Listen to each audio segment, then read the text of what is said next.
DJ Vlad is one of the most hated hip-hop blog/interviewers in the scene. When his name comes up, a lot of people associate him with being super messy, exposing weird stuff, and possibly highly working with the feds. Allegedly. But like Vladimir says, let's start from the beginning. Vladislav L. born June 28, 1973 in Kiev, Ukraine, to a Russian Jewish family, leaving the country before he turned 5 as his parents were escaping the Cold War and the collapse of the USSR, leaving their home and moving to an unfamiliar land, but the land of opportunity. Eventually landed in Springfield, Massachusetts, finding odd-end jobs. His parents would grind through the ranks in America. They'd once get ahead and eventually move to the other side of the country. Eventually landed in San Mateo, California. He ended up growing up in the Bay Area. Through his youth, a groundbreaking rap group would start making a huge buzz. Debut album by the name of NWA. This is where young Vlad would become obsessed with the rap game and music in general.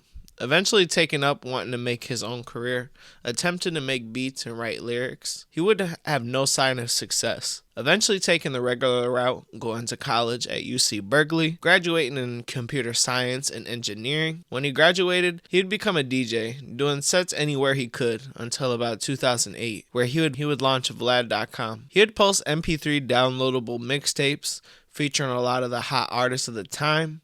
It would be pretty successful. Vlad would do this for about a year, where he would take his talents to New York. He landed in the city, where he would reach out, start filling out the city, and started networking to make bigger plans. He wanted to make his own mixtape, The Rap Phenom. He would hype this up for a little while, inevitably dropped it, and it was the least successful thing that he dropped. What caused this was rappers started adopting this same style of dropping mixtapes, making Vlad's business pretty obsolete. With the lack of money coming in and DJ drama being picked up and hit with a RICO case, Vlad knew he needed to make a new way out. With the YouTube Creators Program being in its infancy, it was pretty easy to get into the program and make money, so he decided to launch officially the Vlad TV YouTube. At first, he would start off with interviews with people like Busta Rhymes, Lil Flip, and also doing, his DVD hip-hop videos. There's one thing that made his approach different. He didn't want to just get rappers, find out what happened with their life. He wanted to get more on the messy side. He wanted to find out about fallouts with close people,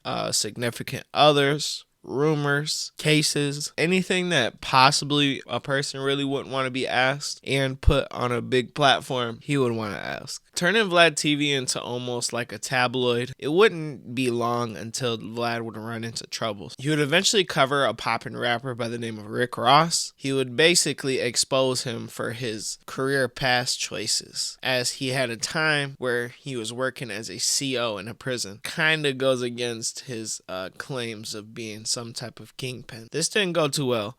Rick Ross would not feel too well about this. He would eventually respond in an interview. Not much was said after that by Rick Ross's side. Vlad would do something that he would adopt later in his style, and that was he would basically kind of beat the bush and ask every person he could about what was going on with Rick Ross, trying to get clips on people bashing him to kind of go up and kind of be on his side. This wouldn't be too good. Vlad claims that Rick Ross had him lured out of his hotel room and assaulted. This led to permanent damages, leading to him getting 3 fractured bones in his face. And this wouldn't go out without consequence though. Vlad was different for this, as he would file a estimated $2 million lawsuit for damages, eventually only getting about $300,000 in his settlement. After this, his look in the industry changed a lot, as a lot of people looked at him as Detective Vlad now. It was one thing to kind of pick at a rapper and go at him, pick at him, and make fun of him, but as soon as they get back at you, you want to sue. It left a bad taste in the industry's mouth, and people really weren't feeling Vlad after this. This would eventually lead up to the culture vulture claims, as it seemed like Vlad was only in it to make and kind of be messy. A lot of people in the community also felt like he was just bidding rappers against each other to turn up beefs and the tension between them, as he would interview one person and then right after interview the person that he's beefing with, no matter how small or how big or how bad their beef. A lot of people didn't feel this, as they felt like Vlad didn't care what happened after his interviews,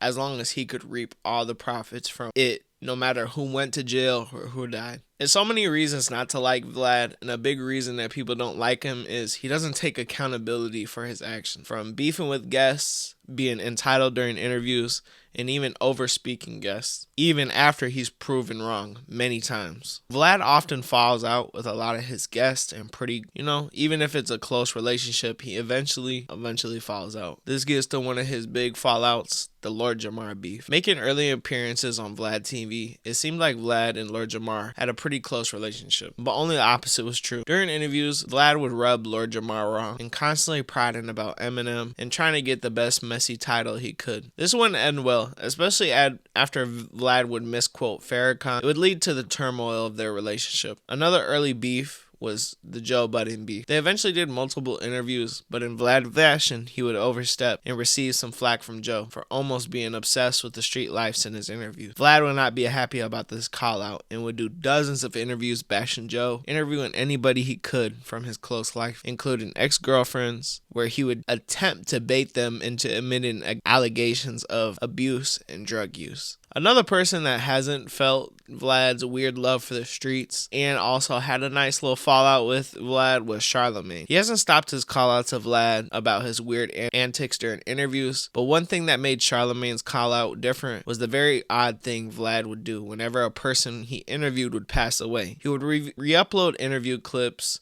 and call it a flashback. It wouldn't take long. It could be 30 minutes, 20 minutes, 15 minutes, 5 minutes, 2 minutes after somebody passed away. You could expect to see a Vlad TV flashback of that person pop up in your sub box. Obviously, this is, in my eyes, a pretty gross action. It seems pretty exploitative. In his eyes, he says this is the only way to kind of get it to boost back up in the algorithm, which, I disagree, but hey, what do I know about his YouTube? But the exploitative actions didn't stop here. As the no plug situation, Vlad would be the first person to interview him to try to get his side out there on the situation where somebody lost their life. It wasn't a secret at the time really what happened, but he was kind of there to explain his side, but it was way too soon. A lot of the family members disagreed about it, and it just was kind of like a gross thing. And that's one thing he never took accountability for. Also with Vlad, secrets are not safe. As in like the situation with Lil Durk. Back in the day, they had an interview for him and his wife, India. Secrets aren't safe with Vlad. As you can look at the Lil Durk situation back in the day, they had an interview for him. They went through his story. He eventually mentioned that he had a child on the way with his wife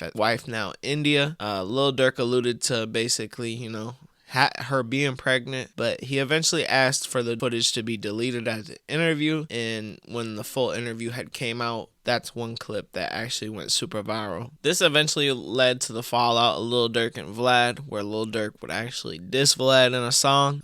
He would actually take accountability some years later during a DJ Academics interview, basically saying he was sorry, but I just feel like this was kind of like, a way to have his fingers crossed, because as soon as Lil Durk got indicted, he was the first person to probably do 35, 50 videos on him, bro, in his situation, and just call him dumb and everyone, and not have any type of introspective comments about the situation or anything. It's just, out of everything to not like Vlad, it's just, there's a lot of great reasons. Just, he's very distasteful, very disconnected from anything that goes on in real people. I think he's just kind of been around too long.